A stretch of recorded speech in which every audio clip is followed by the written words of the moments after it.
Well, good morning, everybody. I'm Larry Jacobs. This is Pre-K-12 Education Talk Radio. It is March. What is it? March? Hold on. What is it? March 20th. There we go. Let's read it. March 20th, 2023. And thanks for being with us today. Got a treat for you. Mike Lubelfeld is here. Dr. Mike is the superintendent of North Shore School District 112, one of the leading lights of superintendents. He's laughing as I say that, but he is. Okay, across the country, runs a number of cohorts and all that sort of stuff, and is really involved in superintendencies across the country. But it's North Shore School District 112 in Highland Park and Highwood, Illinois, that sort of takes the important part of his day, I would say, since he's superintendent there. He's going to tell us all about what's going on in the district.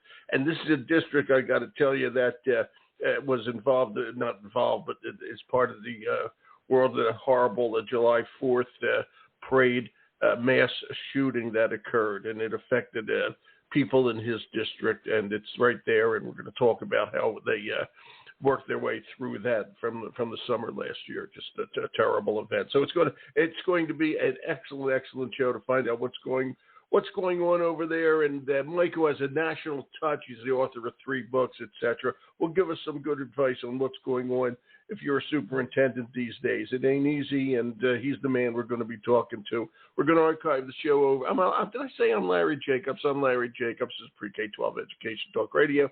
And we're going to archive the show over at ACE. I can't talk this morning. It's Monday. ace-ed.org. ace-ed.org. Okay, go over there. Our magazine, Equity and Access, is over there, as well as everything we do, all the podcasts, links to the other websites, et cetera, et cetera. We're all about equity at the American Consortium for Equity in Education, and that's over again at ace-ed.org. And everything we do over there is free for you, so please check it out and enjoy it. ace-ed.org. And hopefully, Mike will get my tongue working better. I hope so. Absolutely. Good morning, Larry. It's 8 o'clock. It's 8 o'clock for you, 9 o'clock for me on a Monday morning. I appreciate you being here. And sorry for my blah, blah, blah here. What can I tell you? Well, I'll tell you, the sun is shining here in north suburban Chicago, and I'm happy to be speaking with you, and I'm smiling. So even if you're a little tongue-tied, it's a pleasure to be on the show and a pleasure to reconnect with you, Larry. Good morning. Good morning to you. Happy spring. Yeah, I think today is spring, yeah. No, it's tomorrow. It's March 21st, isn't it? It's tomorrow, right? Okay. Well, we're close. Happy almost spring. We're close. And welcome to spring. We're supposed to get, I just read, I live in Maine, as you know, Mike, and we're supposed to get to 5 to 8 inches of snow on Saturday. I just read that. That's not very spring-like. I don't know if I support that. Well, by the way, in Maine, can I give a quick shout-out to the Maine Superintendent of the Year, Jeremy Ray? He's a good friend of mine and a great leader, so I'm happy to tip my hat to your fellow Mainer, Jeremy Ray. Would you do me a favor and introduce me to Jeremy in an email? I sure will. Today? Do Absolutely, that. yeah. Do you know his district? Which district is he in? I didn't know this. I think he's in Biddeford, but I hope I'm pronouncing it right. And I know he's got 2 organizations, actually. He's one of those double board superintendents. Mm-hmm. And he's a great guy. And Nick Polyak and I met him and befriended him at the AASA National Superintendent Certification Program several years ago on the East Coast cohort. Well, I'll be darned. Well, please introduce me to him. We'll get him on the show, let him talk about what's going on in Maine. Biddeford is about 30 minutes from where I live. We go over there all the time. Oh, come on. Small world. I love it. You got it, Larry. You got another guest coming. I appreciate that, Mike, and I do want to get him on, and we'll be talking and getting to know each other, et cetera, et cetera. You know, we always enjoy this. We always laugh a lot, et cetera, et cetera. But you guys went through hell last year, okay? And COVID. I just found out a good friend of ours went on a cruise. She's got COVID. She's in the hospital. It's still going on out there. Yeah, she's okay. You know, she'll be better, but we just found that out this morning. It's still going on out there, so, you know, we got to be careful.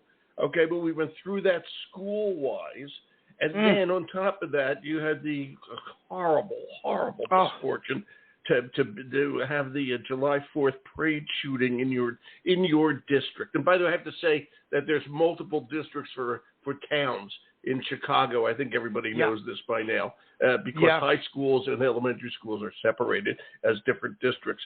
But tell us about, and I have to say it this way, that we all know it's a horrible experience, so I'm not going to say that anymore. But just tell us about how that affected the schools, the teachers of the July 4th shooting, and how you guys coped with that. I think that's really an important. You guys had to start the year with that, so to speak. Oh my goodness! Well, we ended last school year with the horror of Uvalde in May of 2022. So in our district, we reoriented ourselves towards reopening after the COVID restrictions, and we actually had our board hire a national security safety firm to do an audit. We hired them in June. Good. So we didn't even know, that we were going to, quote unquote, need it sooner, right? Good. So, Larry, we were already oriented towards, recalibrating our safety and security. So we end our school year in June. We hire the safety consultant. We think we can catch a breath. We'll have a nice summer. We'll come back. Everything will be fine. However, on July 4th, the unspeakable, happened here, and the unthinkable. And we're so tired of joining the list of American cities and people having to deal with this. And I won't even get into all that. I'll simply say to you this. I'll tell you what we went through. I'll tell you the horror. I'll tell you how we got out of it, and I'll give you some positive linings, and possible advice for people in my position. So the bottom line was, although schools were closed and it was summer vacation, so to speak, we did have summer school starting a couple of days later. We have about 500 kids in summer school. We also had a couple hundred of our own kids with their parents and families just by normal being citizens attending the parade. We also had a number of our parent groups deciding to go and celebrate it, and be there. Also, even though the high school is not our district, these are still our kids and our people. We had the high school football team, the high school band. Larry, one of the victims is a school superintendent up here in Lake County. She's a mom of ours. 2 of her boys were shot too. 3 in the family. So when I tell you that the 7 who were murdered, and God, made each of their memories be for a blessing, and may we always think fondly of them, and I think 46 plus wounded, some paralyzed for life, others emotionally scarred for life, others with a combination of physical. When I tell you that it was a shock beyond words and unspeakable, believe me, I can't even capture it. There are no words. Yeah. So from a school perspective, the high school superintendent and I were on the phone probably 1 minute after the news, had broke, and we decided, while we really didn't know what to do, because there's no playbook for this, Larry, we simply decided we were going to open his high school the next day for counseling. And we called everybody in Lake County. We called everybody we knew. We need help. We don't know what we need. Send whoever you have. So what we did is, while the city and the police and everybody were dealing with all of that, and the first responders and all of that horror that those young men and women have to deal with for the rest of their lives, well, we had all sorts of elected officials on-site victims of this mass shooting, which is really, crazy, just crazy. We in the schools decided to mobilize, and it was what I'll call adrenaline leadership. We weren't really sure what exactly we were doing, other than we had to do something, Larry, to keep our own sanity, and we're called to serve. So the only thing we knew how to do was communicate, say that we were aware, our hearts are, with everybody. We're going to, be part of this whole situation. But we had drop-in counseling. So we went to the high school the first day. The FBI and American Red Cross took over the high school the second day. So we in the elementary opened 2 of our other schools. We opened summer school a couple of days later. We had counseling for staff. We had trauma-informed practices for staff, students, parents. We had English. We had Spanish. We literally didn't rest. And we had the safety audit going on. Remember, we hired them after Uvalde. Yeah. And we actually worked on what you're not going to believe it, or you may, is they made recommendations for what is going to turn into about $6 million worth of facilities hardening, behavioral training, and support and responses. And Larry, it's changed and transformed Highland Park and Highwood forever. Changed and transformed everybody involved. And while it was absolutely, positively, deplorably horrible, I'm proud to tell you, lessons learned. If you're a superintendent and you don't know your police chief, get to know him or her today. If you're a superintendent and you don't know your city manager or village manager or mayor, get to know them today. We in Highland Park have a city manager named Gita Newkirk. And in Highwood, we have Scott Corin, and those are two municipal leaders who gather all the government agencies, the schools, the county, libraries, you name it. All of us get together quarterly on a regular basis, so we know each other. During COVID, we even went out of our own cities and talked to other people. So we had a network of communication, Larry. We had a protocol for gathering information confidentially and sharing information. So the lesson learned is because of our partnership that existed before the tragedy, we were able to arm in arm somehow get through this tragedy with a degree of sanity and also community, love and kindness and counseling and compassion and support. And we opened our schools in August, and we're here today to tell you about it. Wow. Yeah, it's amazing. And Mike, I have to ask, how did it, I know what you said, all these procedural things, how did it manifest itself among the kids, the students, when school really returned? Were they talking about it at all? Was it top of mind? Or I realize it was July 4th, a month later, school starts. That's a long time in a kid's life. Okay, kids can be pretty resilient. I'm curious how it manifested itself as school returned, this horrible shooting. It depended on the student, Larry. So you've got some students who were there and are still affected by it today, very, very seriously. Forever. Yeah, forever. We have students who weren't there and have what you call survivor's guilt, and so that's a very real trauma reality. You have some kids who were injured. You have some children who watched their mother, father, grandfather, or sibling get injured with a gunshot. So the bottom line is we have 3,900 students. So we've got 30 counselors, social workers, psychologists. We have 10 campuses, pre-K-8.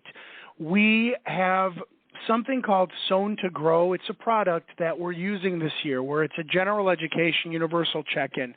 Larry, every week, every child checks in, whether it's pre-K, where the teacher does a lot of the checking and reporting, or up to the 8th grade and all that, where everyone tells you. And that is one of our many ways where children are able to tell us how you feel and what's going on. Some kids who are not on our radar, no risk factors, no challenge or whatever, have come across as needing some help, and we work with the families and we reach out. We've tripled our behavioral threat assessment training and our awareness of any, concerning factors. So we've been a little bit more intense in reaching out with children and families. But in general, knock on wood, we're doing very, very well, all things considered. We also had staff members who were there, Larry, and they were very upset when we had to do our training and things. It was very hard. To say the least. I'm curious about this, Mike. And we don't have to harp on this, but I'm curious because I don't usually, I hate to say that, have the opportunity, if I may, to talk to someone who's so involved in something so important, such a horrible but important event.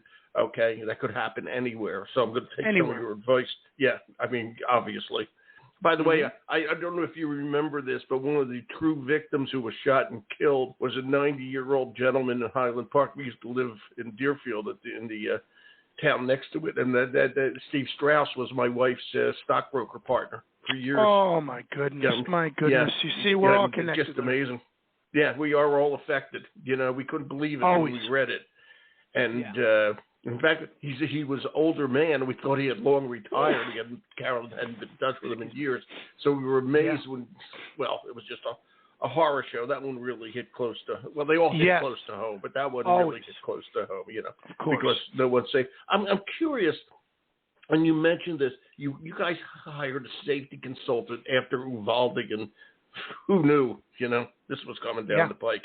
But, and again, this was not directed at the school district. It was directed at the community. This was not a school shooting. This is a community mass shooting thing. But I'm curious, a safety consultant. Then you said things are hardening as a result of that. What did the safety consultant actually do? Because we're talking to a lot of superintendents and educators. You were smart enough to hire one, somebody who knows what they're doing in this kind of situation to make the school district safe. What did they actually look at? What did they actually do?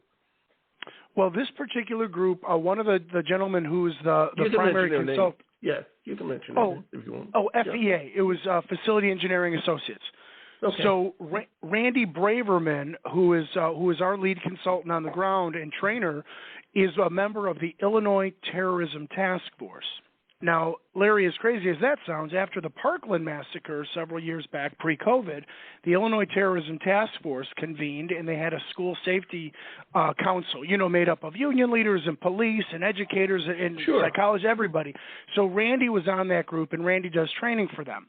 So the Illinois Terrorism Task Force has three major recommendations after Parkland. Hardening of the facilities, which is the obvious stuff, door locks, window film, making sure your landscaping allows for supervision, signage, things of that nature, visitor management, double locked doors. That also has behavioral threat assessment, where we actually try to have the mental health therapeutic counseling approaches with a ton of training for staff, not just social workers and psychologists, but, a broader group. And they also have a response protocol. And in Illinois, something called Safe to Help Illinois, it's SAFE, the number 2, HELP, Illinois, is an integrated and state-funded, actually, SEL program, but more importantly for this purpose, it's a confidential aware alert line, and we sign up, and if someone calls, it'll route it back to us. So they look at the three-pronged safety and security for the entire operation. They do walk-ups. They try to gain entry to your school. They try to encourage kids to open a door. They talk with the administrative assistants about how to be firm but compassionate about, not letting anybody in if you're not sure. We talk about things like panic buttons and, enhanced 911, all sorts of things that they don't teach you in superintendent school. Yeah. One of my questions was going to be that do you ever think that you go to school to become a superintendent and teacher, do you ever think it was going to be like this? I mean, no. My God, it's just... No. It's just. No. I don't mean to laugh, but it's just. Yeah. No, it's horrible. True. No, what happened to reading, writing, and arithmetic, and a little bit of science and civics and geography and STEM, and what happened to public speaking? This is where the major training and the passion comes from, to call to serve, to promote our democracy and ensure liberty and have a great educated world and equitable outcomes for each child every day. That's what it's all about. So this other stuff is highly distracting, it's highly disturbing, and we've got to get through it, though, because our aim is equitable access to educational opportunities for every child every day. Right. No matter what. It's just nuts. There's another thing I just learned, when I was reviewing before we started the show today. Your district, we've always talked about this. Your district, there's high school districts and elementary districts, if I may, in Chicago. Yeah. But I noticed yours is what, K-8? We're pre-K-8. We're pre-K-8. We've got 10 schools going to 9. With preschool through the 8th grade. Yeah, 2 middle schools, and we're going to have 7 elementary schools. One will be pre-K5 in the fall. The rest are K5. Yeah. Wow, it's incredible, the middle school thing. I'm thinking about this. Elementary, middle school, etc. Okay, how do you coordinate? This is a key thing. With the superintendent at the high school. Who's the high school superintendent? I don't even know. Oh, sure. Dr. Bruce Law is the superintendent of Township High School District 113, and Bruce and I are in touch, whether it's on the phone, email, text, or video chat, probably every other week, every school year, about any number of things. We have really regular, very direct, very good, very, very close professional communications. Our staff articulate, whether it's in student services or curriculum and instruction, operations, literally all of our safety and security, we met with his chief operating officer. We sit at the same table. We work with the same vendors. So even though that's it's key. That's separate, interesting. Yeah. Now, the only weirdness, aside from not being a pre-K-12, which is the rest of the country, the rest of the free world here, and even the non-free world, I think, is that there's 2 independently elected school boards, 2 independent tax levies, and 2 superintendents, 2 central office. It's highly inefficient. And agreed. Yeah, it's highly really inefficient. Highly inefficient, But yeah, so I mean, Bruce and I and the other Bruce and I's around the world, we make it work. Yeah. We work together. I work very closely with the other 2 elementary soups who also feed into that high school I forgot about district. that. Yeah. I forgot about that. So, there's other elementary superintendents that are, man, it's got to be hard on Bruce. Okay, he's got to deal with all these other administrations to get his kids in line, and everybody has to work together because he's got kids coming in from 3 districts. Yeah, okay? And so we try to the align. vendors. Yes. I mean, please. If it's not coordinated, it gets all screwed up. We've got to make sure we've got the consistent scope and sequence. Are we all teaching algebra? Are we all teaching geography? What are we doing? So we do our best, and it's probably never good enough. We're going to keep trying.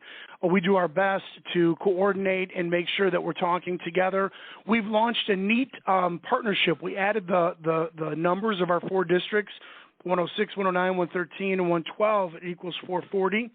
So we call this the Project 440 Consortium right now, and we're trying to do more together. I like that. Yeah. Okay. You're going to be able to answer this question. How in hell did this system ever get started? Okay, because like you said, nobody else does this. Okay. The only thing I can think of as close is like Hawaii, which is just 1 school district. That's 1 school district for the entire state. Okay. That's pretty wild, but I'll tell you, here's what I think. Yeah. As being, a proud Illinoisan for, 54 and a half years here, Larry, it probably has to do with politics and money. I hate to tell you. It's not pedagogy and it's not child development. So it's got to be that high schools back in the, 20s, 30s, 40s were considered more of the domain of men, and it was higher tax rates.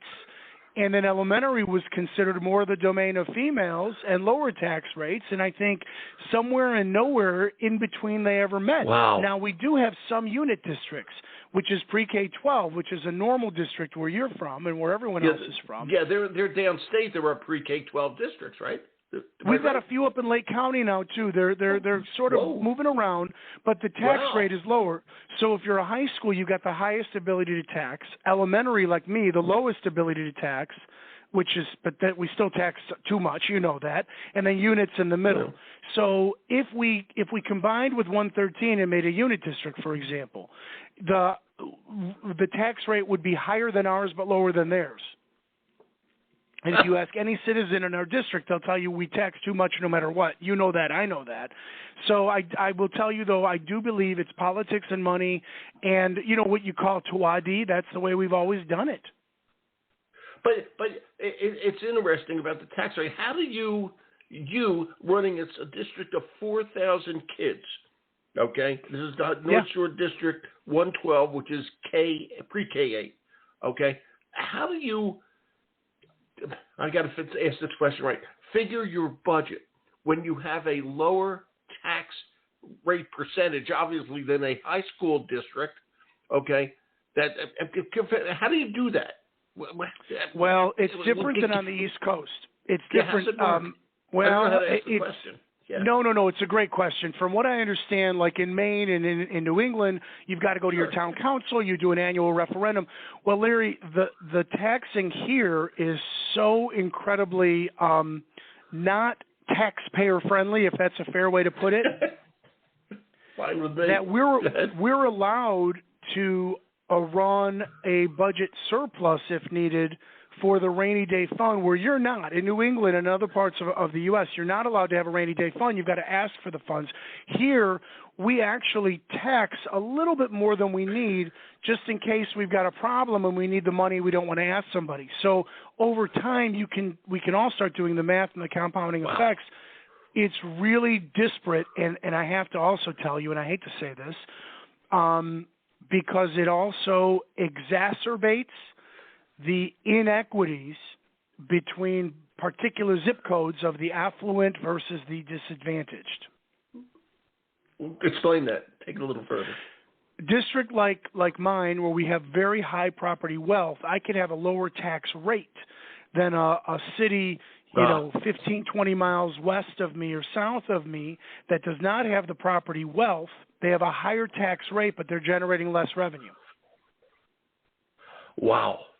Yeah. Wow. It's very unfair. Now, yeah, I mean, the good news in Illinois in 2017, they passed historic landmark legislation to get the adequate and equitable funding. So over a 15 to 20-year period, they would put more state aid in the districts that don't have local wealth to help ameliorate the overtaxation of those communities. The problem in communities is it's not fast enough. There's never enough money, and it's going to take too much time before it reduces the burden in communities like mine. And it's interesting the way you position this, because you're right on both ends. School districts have to have the money to do the right job, but you don't want to overtax the people who have to give you the money. I mean, it's a real balancing act. It's bizarre. Yes. And you have to pay the taxes too. You live in the district, for goodness sake. I live in the district. Yeah. I have to pay the taxes. Yeah. It's too much. It's too much. Wow. It is. Well, it's wow. So by the way, Mike is an ex-social studies teacher like I am, okay? Yes. And you must be smarter than me, because none of my friends were good at math, okay, in college. Okay. I don't know if I'm that good at math. I've got a really good team who helps all me. This out. I'm very impressed, okay? That you've been able to do that. Wow. We were all glad to get rid of Math 101, that requirement, I remember in college, to move on to the history courses. Okay? And here you are. That's all right. That's right. It is. It's hysterical. So, all right. So, forgetting the horrors of July 4th, your July 4th next year will be a lot better. Okay? What else? As you work through this post-COVID era, okay, and put aside the shooting for a second, which I know is security, what are the top priorities as you look at your district? Well, the top priorities. The top priorities are literally, no joke, reading, writing, and arithmetic, making sure that we are providing equitable access to excellent educational opportunity for each child every day. That's not just a phrase or a mantra. That's an absolute priority. No, absolutely. And we can't work fast enough, hard enough, or intervene enough on core and tier 2, tier 1 and tier 2 instruction. We can't do it fast enough or thoughtfully or effectively enough. The kids need it. Yes, the entire world is behind due to COVID. The economy is behind. Supply chain is behind. Global relations are behind.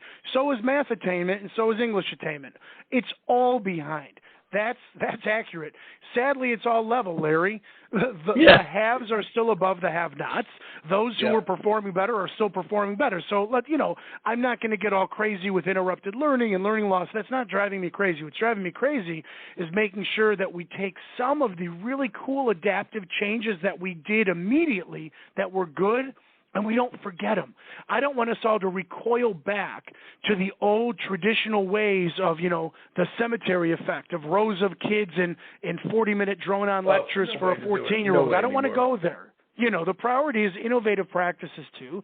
And with the mental health crisis that was put forth when we took away social connection of children by closing in-person schooling and adults by closing in-person work, we're now facing the repercussions of that. And it's not just falling on the schools, it's society. It's society. So we got to get out of it and get out of the negative mentality. So the priority is education, number one, first and foremost.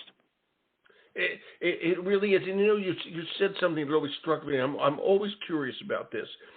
I'm paraphrasing you. COVID put everybody behind.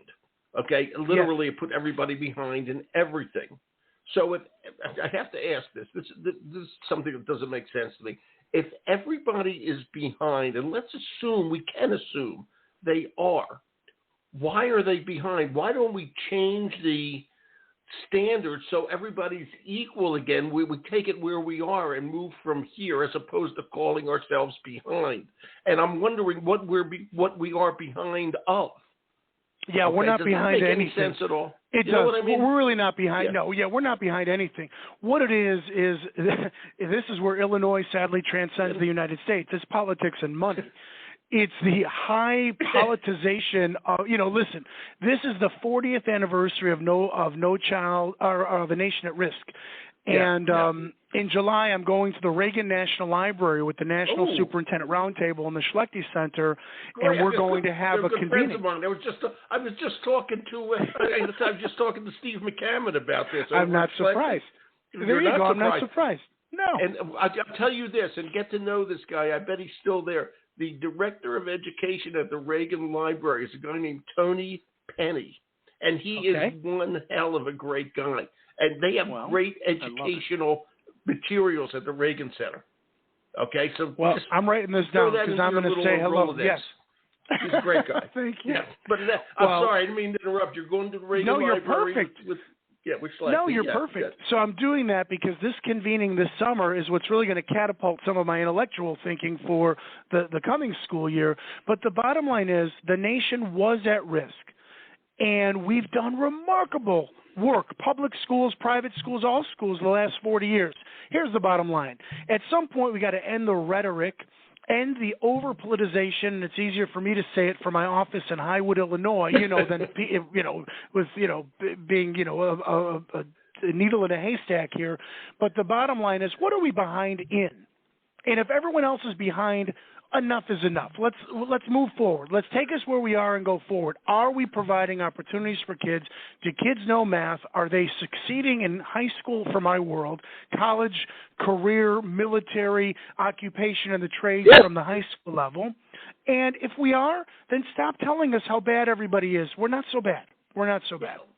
That's exactly my point. We're all in it.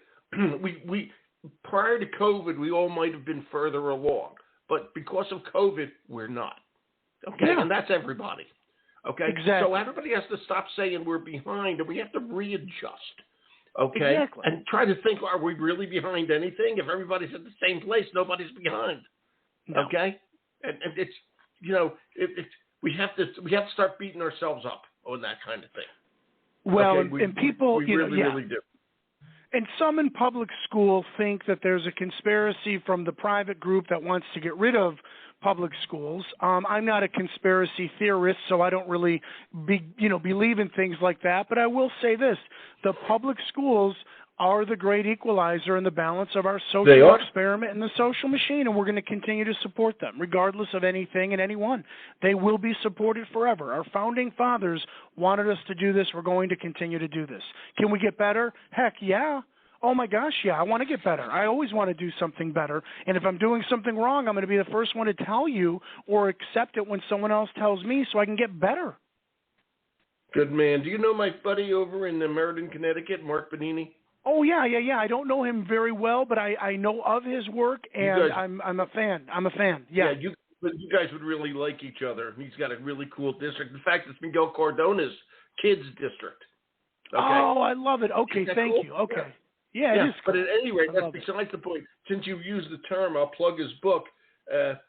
Mark and a few other people wrote a book about public education. It's a recent book. It's called The Great Equalizer, which is exactly what you just said. I love it. Okay, I'm writing it down. Thank you. Yeah, The Great Equalizer, Mark Benini. And speaking of books, this is a brilliant segue, I got to tell you. You, mighty author, okay, have written 3 books already. What are you working on now? I know you're working on something. So with my good friends Nick Polyak from Leiden, who was just a guest. What does he do for a living, Nick Polyak? Oh, he's a good man. And PJ Capozzi, Illinois Superintendent of the Year. PJ Capozzi, who you know too. The three of us are writing The Unfinished Teacher, which is going to be released for back to school. It's Roman and Littlefield. And Larry, the intent of the book is really to help teachers reclaim their why and to provide prospective teachers with a view into their professional future. And it's the unfinished teacher becoming the next version of yourself. I think that's great. Thank great. You know, we always talk about the whole child. Yeah, this is the whole teacher. We never talk about the whole teacher. Okay. Yes. Well, actually, you did it, but you said it the opposite. It's the unfinished teacher. Okay? That's right. We got to make people whole.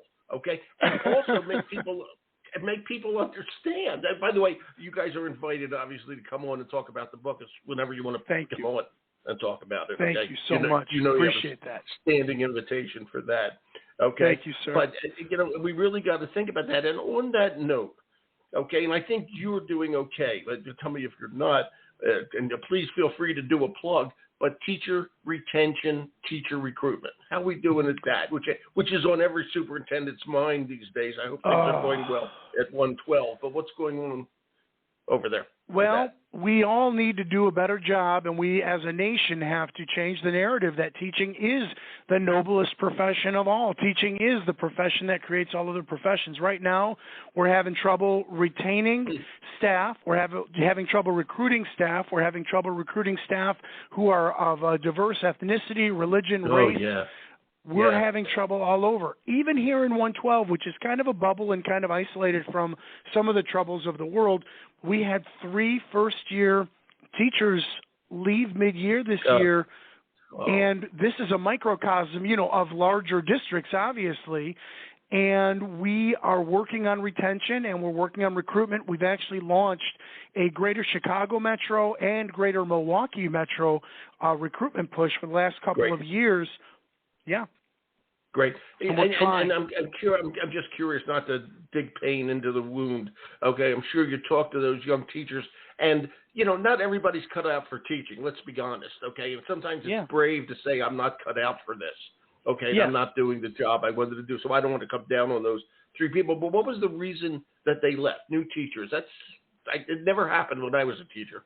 What happened? I'll give the general reason, not to identify any particular, individual. Right now, the emotional pressure of being a teacher, this mission we have and this passion we have and this calling we have is very emotional. And we assume the emotional experiences of the children, of the families, of our colleagues. And sometimes right now it's just untenable because individually we're going through too much. That's what's going on. Yeah, it's so hard, and we talk about SEL for the students, social emotional, whatever you want to call it. Okay, we got to make sure that the teachers are okay too. Okay, we need it for the teachers. Don't forget our teachers, please. Thank you, Larry. Please, I mean it sincerely. It's tough. It's very, very tough. We got to go, Mike. This is great. I love this whole conversation. And I'm glad the school district has recovered, is recovering. You're taking good care of the kids from July 4th, and it'll hopefully, it's going to affect for a long time. But you guys do a great job over there. Okay, and thank you for letting me stop by. Oh, are you kidding? And I will send this to Dr. Polyak. Okay, you better. And let him decide. Over in Leiden High School District, down near O'Hare, everybody. He was on the show on Thursday. Okay, Nick was. Okay, Mike, thanks a million. Okay, we'll talk again. Thanks, Larry. Take care. Best to you and your family. Thanks. Thank you. You too. Bye-bye. Okay. Can't go wrong with Mike Lubelfeld, Highland Park, Illinois, just north of Chicago. All right, and it's North Shore District 112. Thank you, Illinois, for making that harder. Okay, we talked about that. Okay, we're going to archive the show over at ace-ed.org. Everything we do over there, it's all about equity, our magazine, etc. It's free for educators. Go over, take a look. Everybody, thanks for listening.